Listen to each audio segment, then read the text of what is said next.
So now we can estimate what is it going to cost me to, for how much freshwater use, how much fuel oil used, and how much diesel used. Number of days, if it's 45 days, we'll add to what? Our standing cost. Every ship has got a standing cost. Master's salary, crew salary, lube oil expenses, insurance, which we did in the first day when you all joined me. So those costs will add, say let us $5,000 per day, vary from ship to ship. At the end, I have got total expense मेरा जरा खर्चा होया. Earning मेरी की है, what is the freight rate, number of cargo I have carried, freight, if there is any की कहते हैं discount, that has to be paid. At the end, we balance how much money spent, how much earned, and what is your profit. The question will ask you, what is the profit? Then, in practical terms, the ship owner has done this when, before he signed the charter party, उन्हें तो अपना हिसाब पहला ला लिया कि मेरे एक जहाज में मैं जब बॉम्बे भेजूं तो इतना मेरा पैसा बचूं. Now remember, damage cost उन्हें include नहीं की थी. That is why damage paid additional. Now he will say कि if I make a net profit in 50 days voyage of say $200,000, so I am making how much per day? 200,000 divided by 50, कितना हो गया? $5,000. Before I sign the charter party, I'll go to the market. कोई time charter करना चाहता मैंने? If somebody is ready to time charter at $6,000 per day, मेरा दिमाग खराब है कि मैं लोडिंग करावा, bill of lading sign करना, plus the liability of the cargo is all the ship owners. वो कहता है I might well time charter the vessel then. So these are the management, how we do a ship management. So on Monday we'll have two questions like that. वो अपन कर लांगे, we would have covered the whole concept. Now I want to come back to it. Under what rules do we carry the cargo? So when a ship is given, I'm going to talk about first Hague and Visby rules. And in the next section, if we have, we'll talk about bills of lading. Hague and Visby rules, I'll go straight to the point because the history here, where it started, I'll give a note on that. But understanding Hague and Visby rules, इधर मतलब किया, these are rules which are under which the cargo is carried. So, cargo is carried on board a ship under some carriage rules. उन्होंने कहते हैं Carriage of Cargo by Sea Act, COGSA. First time after the Second World War got over, the United Nations League was formed in 1924, and they came out that we must have a common law of the sea. And this happened at a place called Hague in 1924, when the Carriage of Goods by Sea Act or Hague rules were first born. India was part of the colonial empire. The Britain accepted Hague rules, and India also automatically accepted Hague rules, and we are accepting them till date. United States followed in 1936, and they called it the US COGSA. When I say COGSA, it means Carriage of Goods by Sea Act, which was nothing but a replica of the Hague rules. And as we will see, carrying of cargo under American law is slightly different than English law. But as long as the cargo is carried under US COGSA, the same English law will apply to the carriage. But there will be a little difference, which we'll see a little later. So now, under Hague rules, and because it was 1924, there were no container ships, there was no bulk ships. Even grain used to be loaded in bags. Har cheez bori te drama ch jandi si. So the concept was not there of carrying cargo in bulk, and especially fuel oil. So after Second World War, the world realized that we must have larger ships, and जितना बड़ा जहाज होगा, expenses are more or less the same. Engine power is also not very high. Fuel consumption is the same. If I have a larger ship, so cost of carrying cargo per ton will be less. So जितना बड़ा. So after Second World War, they started कि भी bulk cargo load करना है. But Hague rules did not handle bulk. They only talked about per package. So also under Hague rules, if there was cargo damage, it would be done, you would be paid per pounds, 100 pounds per package, for example. Now pounds value would go up and down. So when you bought something, you would have paid 200 pounds. But when after there's a claim and you lose the cargo, you'll get the pound, the value at that time, it could be less. So you are not getting value for money. So to get out of all these lacunas, in 1968 they had a protocol. Now this is under the IMO protocol, right? So then they brought Hague and Visby rules in 1968. They started talking about bulk cargo. They talked about packages, and they also introduced a fixed currency, special drawing rights, SDR. Now what is SDR? SDR is if you see a pie chart, a circle the under, the 5 major currencies of the world. You have the dollar, you have the British pound, the euro, the yen, and the Chinese yuan. These 5 currencies, in relation to their value against each other, they made the 360 degrees of the pie chart. Now these countries, they can exchange SDRs against each other. And SDRs is not money you can spend on the ship or on the shop or something. It has a value. And SDR is a creation of the International Monetary Fund, IMF. So countries which are part of the IMF, more than 98% countries are part of the IMF. So now when all claims are paid in SDRs and your ship is in Bombay, उत्थे तुसी claim देना है थोड़ा cargo damage हो गया मेरा, you are paying me 150 SDRs. Because India is part of the IMF, आज दा जेड़ा SDR the rate है for India, rupees, I will use that and you will get that much money from you.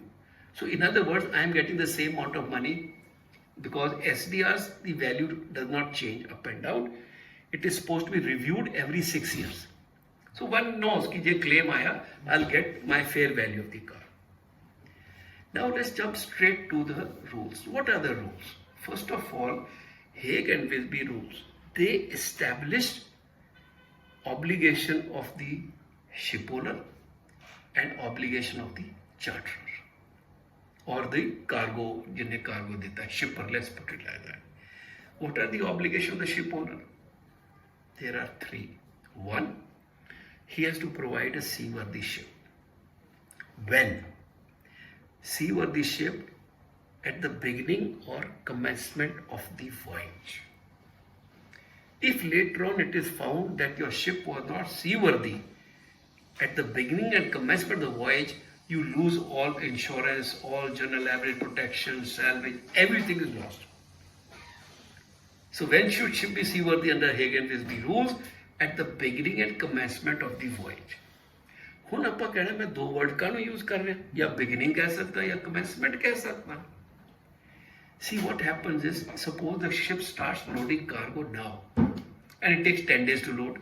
So your voyage has started when the cargo starts beginning of the cargo loading. So tomorrow I cannot say after 5 days of loading my ship caught fire and your cargo is damaged, then I can't tell you कि जी इसका bill of lading देता ही नहीं तो, because bill of lading will be signed when cargo is completed. So then you cannot say कि जी voyage didn't start. So I have to be cargo worthy and seaworthy at the beginning, and commencement means the voyage starts, last line cast off and ship starts sailing on the ocean voyage. Once last line is cast off and ship is seaworthy at the beginning, at that time, उस तो 2 minute बाद जहाज टक्कर होकर डूब जाए, ship owner is protect, उन्हें नवा जहाज मिल जाना, कार्गो ओनर को नवा कार्गो मिल जाना. There is no claim on ship owner. So when an accident happens, they have to prove that ship was seaworthy at the beginning and commencement of the voyage. ऐसे करके, your few things are very important, practically speaking. Testing of controls when you start a voyage. If it can be proved that controls are not properly tested, Suppose your steering, there's no record, your steering was under 164 of CFR. 10 minute पहले third mate goes on the bridge and आगे पीछे कितना telegraph clock synchronize करती है, we say tested controls. Now, if the surveyors or the investigators, they find that controls were not properly tested, then you are not seaworthy ship. So now, like I told you the other day, when you all go as senior officers on the ships, you will make sure, you will give time to the third mate, to the engineers to prepare the machinery and before you test controls. So for example, the ship is found good in order. After half an hour of sailing in the port, her steering blackout ho gaya. Dali nu ki hoya siga. Right? So biggest issue was they found out that Dali had a problem with the bus bar. And that existed before she left the last port. Sir वो 2-2.5 साल से चल रही थी वहाँ. जो भी बेटा 5 साल और भी चलेगी, but question is what you are supposed to do. We are supposed to ensure your controls are tested, and if something takes longer to investigate or longer to test, then you should start checking it that much earlier. What I am trying to say is that just 10 minutes before the pilot comes on board, if you test control, that is not proper testing. Especially for steering gear ki hunda 24 घंटे before board, then 12 hours, like CFR the 164.110 okay, you all remember that. So that must be recorded. Now the master must log that down. Then the time loading commenced. In late time I said it doesn't matter what time loading commenced because you're talking about late time commence. But as if here we commence loading in all stage there. Why? Because that is the time you have to prove that your ship was cargo worthy. Suppose this hold catches fire after 2 hours of loading and the cargo gets totally damaged. And it is found that there was short circuit of a cable passing through the hold. Sorry, you lose all insurance. You are not cargo worthy and you are not seaworthy. That is why before we load, what is the good practice? You test controls. But before loading, hose is cleaned. Hoses, your holes are clean. When? At the beginning of loading. The chief officer will test the bilges, pumps, if it's a tanker. When? Before loading commenced. Usto baad, if something goes wrong, then you will have to stand on that when I started loading, everything was working in order. So you have to have documentary proof for that. Checklist hogi, log entries hogi. These are very important issues. Even something like your LSA and firefighting appliances in constant readiness. That is a log entry you make in the beginning of the when you start the day in your mate's log book. 00 hours, generally good companies say all LSA and FFA in constant readiness. Fire patrol maintained, whether you go or not, but you record that so that it can be proved that the damage did not occur because firefighting was not working. These are all documentation proof that you must have. Then you checked the gear, you tested your steering, engine, everything, and ship sails. So even a minute after sailing, you have a steering failure and the ship collides, damage, you will all be protected under the Hague and Visby rules. If not, now the concept is that the cause of seaworthiness must have a causal connection. Suppose cargo got damaged because hold bilges were not working, pani aa gaya, pump out nahi hui. Then I will ask you, when you started loading, were your hold bilges working?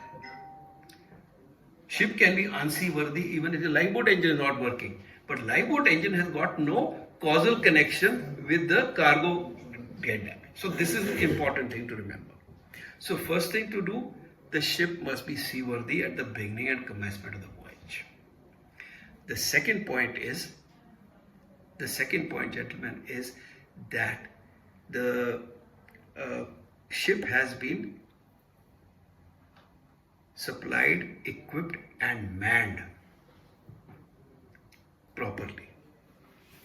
Supplied, let's say manning. Manning has to be as per the manning certificate which is given by the flag state. If your flag state said you have to have a master, one chief officer, chief engineer, one cook, two ABs or three ABs, if you don't have that, then you have not been properly manned. That can again be a reason for your seaworthiness. So ship should be properly manned, equipped. All the safety equipment as per your safety equipment certificate, whether it is your radar, whether it is your AGDISes or GPS, all equipment which is required for the safe operation of the ship or which affects the seaworthiness of the ship has been tested and found good. So she has been manned, equipped, and now supplied. Supplied means you should have enough bunkers, reserve. That is why the reserve is very important. The company says कि ना तेल रखना पड़े. Spares, important spares which affect critical spares. We all have a list of critical spares. Yes, sir. Now, for container ships, your what do you call cargo securing manual will tell you how many chains, how many twist locks you have to have. It's a number there. 2000 twist lock, 5000 very long handle, short handed lashing. And if it is found that ship did not have that, she was not cargo worthy. And if cargo is lost because of that, no protection for ship. Your notices of readiness, ACDIS charts must be updated. If it's paper charts, must be corrections done. And what is important, sir, which you remember, your passage plan should be an approved passage plan, which affects the seaworthiness of the ship.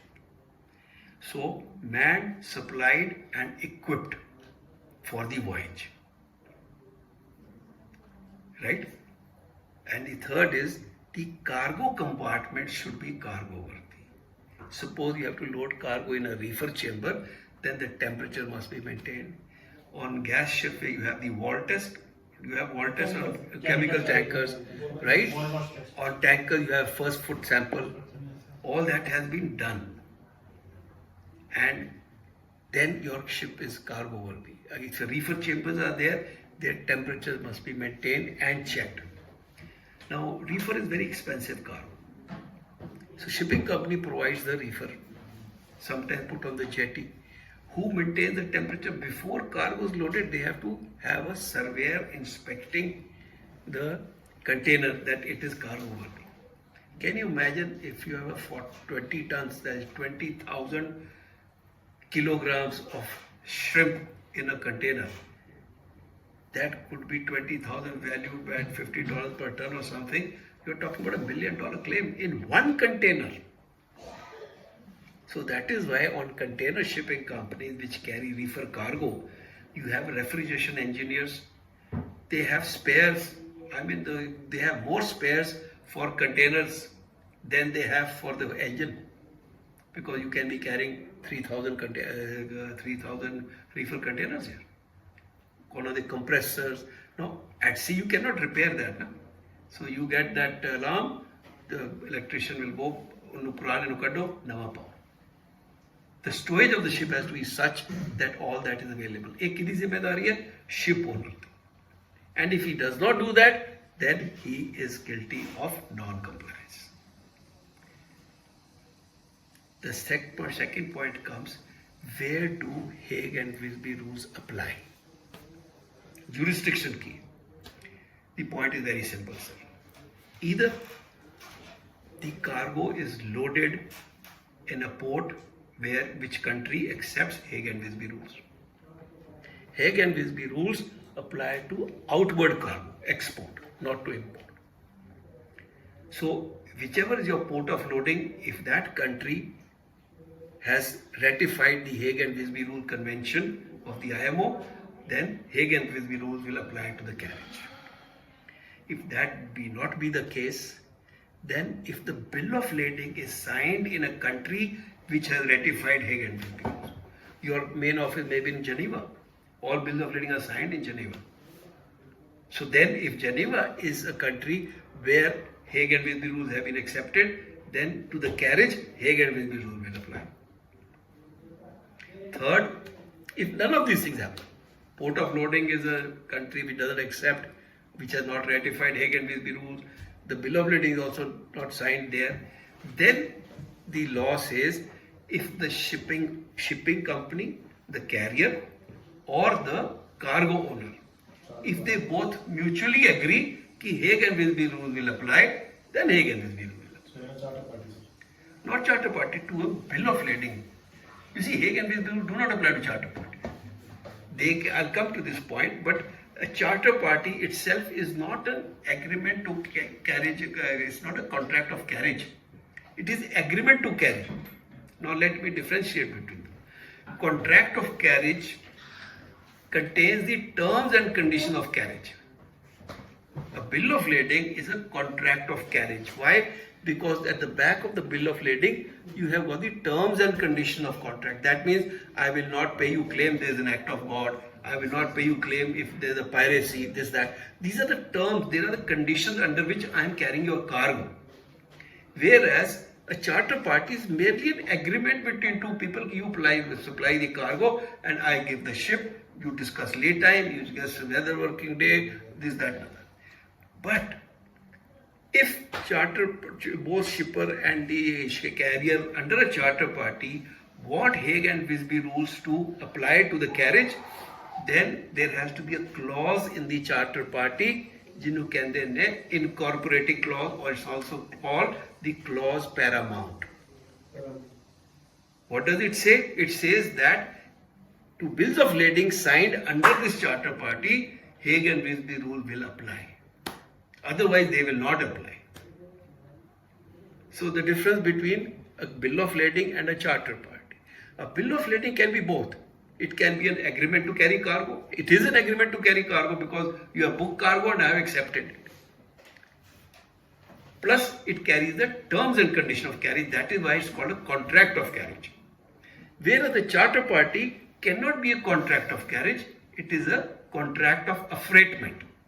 It's a contract of agreement to provide a ship and agreement to provide a cargo under certain discretions.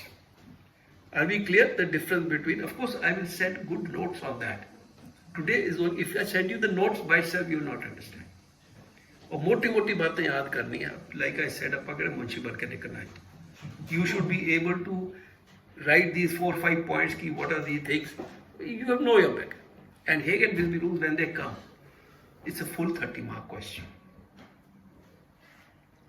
Now we covered the obligations. We covered where do they apply. Now we say which all cargoes can be carried under Hague and Visby rules. To which cargoes? Gentlemen, Hague and Visby rules apply to all cargoes except deck cargo and live animals.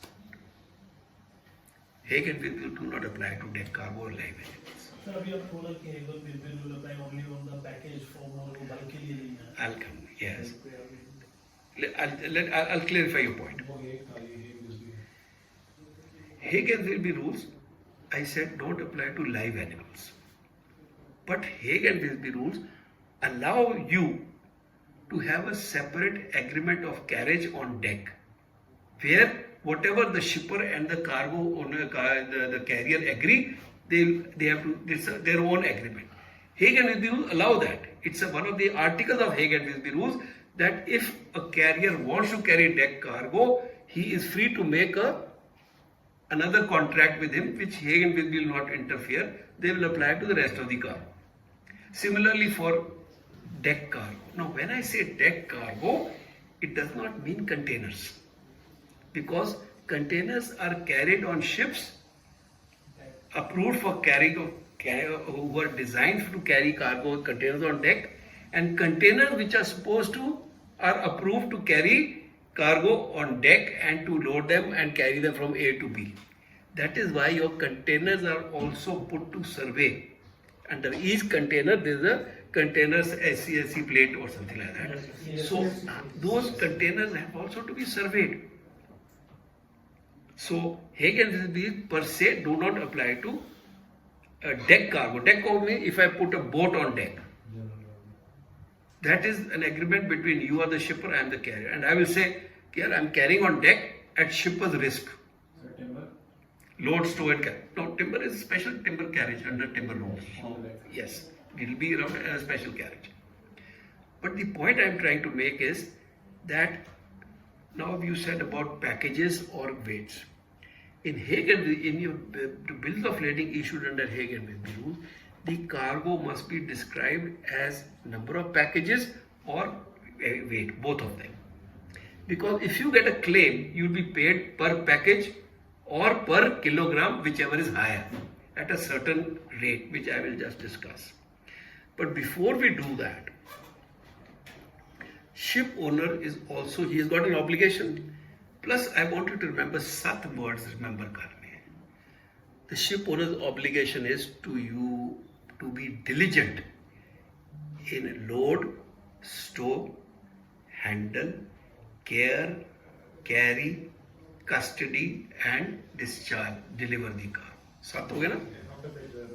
Load, stow, handle, care, carry, custody and 7वां is to discharge the cargo without damage and deliver it in the same way as we received it. Now when you say load, that means you are going to load the ship. Proper slings, etc. have to be used, no damage to the cargo. Secondly, stowing. Who gives the stowage? The ship owner gives the stowage. Load, stow, handle, the kind of equipment you are going to use to stow the cargo. In container ship, you are going to use forklifts and all to stuff the containers. On a bulk carrier, you are going to use slings, safe working load of the slings. Also, the holds must be ready. Secure the cargo, taking lashings. It is the ship owner's obligation. He does not get paid extra for checking on the lashing in the hold. But if a charter has loaded cargo on deck at his risk, generally the charter will pay some money to the ship crew कि यार रोज lashing tight कर लेना चंगी तरह, because you are carrying cargo at the shipper's risk. Tomorrow cargo is lost, shipping company doesn't have to pay any money to deck cargo. But any cargo which is carried on deck must be described in the bill of lading as carried on deck. So bill of lading te term likhi hondi hai carried on deck at shipper's load and risk. Ship not responsible. Very clear terms are written so that you absolve your responsibility for any damage done to deck cargo. This does not involve containers. Container is a special trade. And Hague and Visby rules accept that Government of India accepts carry of containers on deck as per Hague and Visby. This happened because India had 2000. India is still party to Hague and Visby rules, which came in 1924. But in 2000, by way of a gazette, India accepted all the terms and conditions of Hague and Visby rules. So deck cargo, your stowing of containers is accepted. Now the importance of packages or weight. In the bill of lading, if you say 6 packages and that packages are lost, that cargo is lost, then you will be paid for 6 packages at a rate which I will just tell you just now. So the rule is you get paid either per package or per kilo, whichever is higher. So you can have a package of 20 grams, but it's very expensive, maybe it's gold. The value may be much more. Of course, I'm not taking more value of the cargo because that is a separate issue. But for example, you have 6 pallets and the weight of the pallets is 2000 kilograms. So either you will get money from the shipping company in case of damage per package, per pallet. So you have 6 packages, 6 multiplied by, let us say, 666 SDRs per package. Or 2 SDRs per kilogram, whichever is higher. If that is why in the bill of lading, number of packages is important, the weight is important, and we will see that you have to have a license measurer certificate attached to the bill of lading. License measurer कौन होता है? जिन्हों पंजाबी के तरफ कंडा. So in every port you have license measurers. You bring the cargo to him, he says इसका ये cubic है, this is its weight, and certificate will be given, and on that basis freight will be calculated. So the difference between packages and kilograms. Now sometimes bizarre actions happen in the court. There was a ship which carried was it 6,000? Maybe 6,000 of posters. दीवार पे poster लग दिया. She carried from Greece to Australia. One container had 6,000 posters, and they wrote 6,000 pieces in the bill of lading. The judge in Australia gave them a claim of each poster was valued at 667 SDRs per kilo multiplied by 6,000. So the claim went up to some millions of dollars because the weight was not given, which would have been higher. Number of packages are wrongly described. They should have described one pallet each containing 50,000 prints. So you had 12 pallets. So 12 pallets at the rate of 666 would have been the money. So this matter went into Supreme Court. They said this was a bizarre decision of the lower court, so it was upheld, of course. But the money had to be paid at one time. It got refunded. So now when we write a bill of lading, in a bill of lading, number of packages, even if you have one container, if I say one container weighing 20,000 kilograms, so either I will get, for one container will be treated as one package. So I get 666.67 SDR, or if it weighs say 10,000 kilogram, then I will get 10,000 into 2 SDR, that is 20,000. So whichever is higher. Now the same thing will be related to your mate receipt. The mate will sign a mate receipt by declaring who is the shipper, who is the consignee, what is the weight of the cargo, describing the cargo, number of packages, who is the consignee, who is the shipper, who is the carrier, and the date of shipment. This must be in the mate receipt. You all must have signed some. If now bill of lading is controlled by the mate receipt. You cannot write anything in the bill of lading which is not on the mate receipt. Neither you can add, neither you can subtract. So when a mate receipt, as we'll see later, is clause, if you write a clause mate receipt ki cargo is damaged or something, the same thing will have to be put in the bill of lading. And if it is put in the bill of lading, the person will not get his money. So these are issues which we'll be discussing over the years. But today only the concept that what is your responsibility to load, stow, handle. Care means during the carriage you are ventilating the cargo, you are maintaining the temperatures, you are taking hold temperatures, you are taking cargo, your oil cargo temperatures, whatever the cargo is to be maintained at. कोई cargo की securing करनी है, you are taking care. In bad weather, you are stopping ventilation. If the humidity is too much in the hold, you have to extract, like you hold ventilation, we do that. That is your duty to care. And please understand, when I talk this, I'm not saying your duty as master of the ship or chief officer. This matters between the owner and the bill of lading holder. They call bilti Hague. Master is only a servant of the ship owner. Ship owner is responsible for the action of the captain. So if the master does not take care of the cargo, it is the ship owner who is not taking care of the cargo, and the liability is between the ship owner and the consignee. They have one such. We are clear on that? Alright. Now I want to go a little further. We say we are carrying the cargo under load, stow, handle, care, carriage. Custody means what? Security. You have to hire armed guards during Red Sea passage. That's your cost.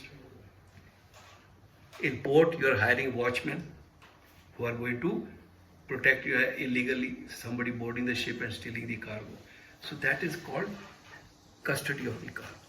So load, stow, handle, care, carry, custody, and satwa to discharge the cargo and deliver it to the person who is supposed to take delivery in the same condition as it was received. This is the primary responsibility of the ship owner.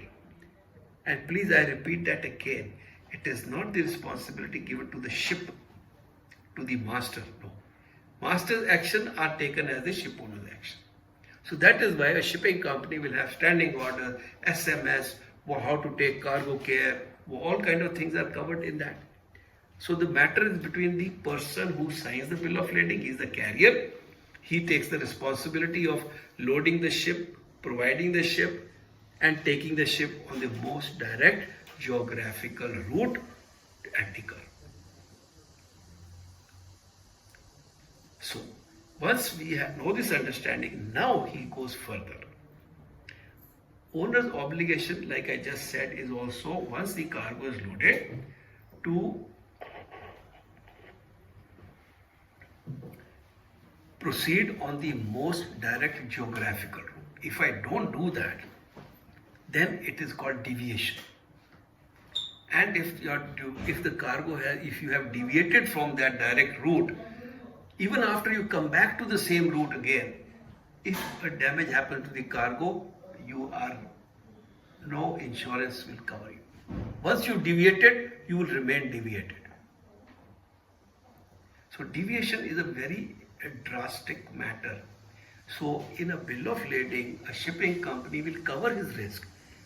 Deviation is allowed for reasonable cause.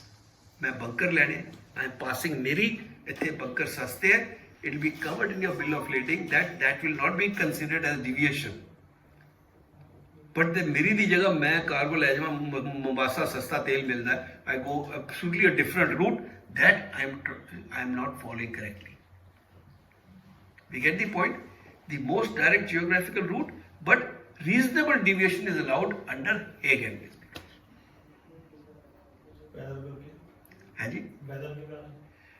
That is a separate issue. That is a matter of safety of the vessel. You are allowed to deviate. That's why I said you are allowed to deviate for reasonable cause. Now this is a good point to deviate between or to discuss what is common law and what is contract law and what is statute. तीन चीजें होती हैं. All are ship. I hope I'm not going too fast. What I'm saying is catching your attention or not. Everybody? Okay. There are three laws. One is called common law. Common law की होता है? That law which has been established over the years. It has been established from, let us say, previous judicial cases. When we have a court case against us, what will your lawyer say? Sir, as per judgment of Madras High Court 1945, this is how it was decided, and this court is now obliged to follow the same law because the law has been established by a previous judgment. That judgment cannot be changed unless it is superseded by a Supreme Court. इन्हों कहते हैं judicial precedent. A law which need not be written, it is common law. It has been established by time by individual previous cases. Government of India follows common law. Which की हैगा? Anywhere in India, I have a dispute with you, and I can, in my favor, I can justify or I can quote a judgment of the Jammu Kashmir High Court, happened in 1960. This present court will have to follow that. Unless that judgment has been superseded by a Supreme Court, a superior court.